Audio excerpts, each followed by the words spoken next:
And findings show Korea's exports expanded for the second month in a row in July, gaining 5.9% on year, driven by cars, ships and chips. Our correspondent Moon Jae-young covers the latest trade numbers.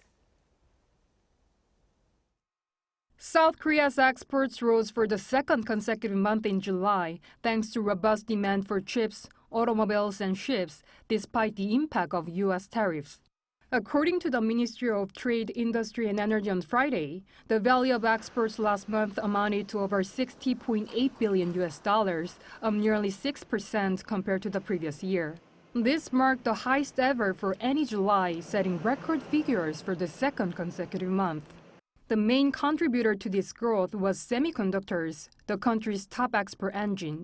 Outbound shipments of chips rose more than 31% year-on-year, setting a record high for any July, backed by an increase in fixed prices of memory chips and strong demand for high-value products such as HBM and DDR5.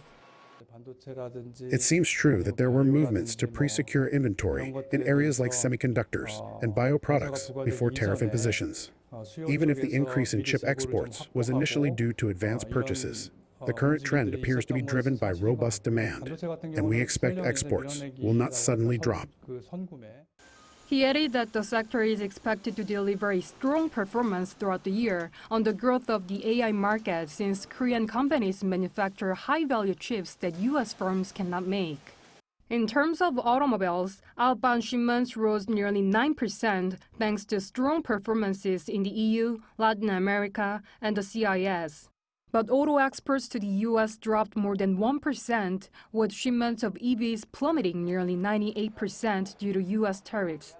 The Trade Ministry says the Korean auto industry avoided the worst-case scenario with Thursday's trade deal between Seoul and Washington, which reduced U.S. tariffs on Korean cars to 15% from 25%, the same rate for cars from Japan and Europe.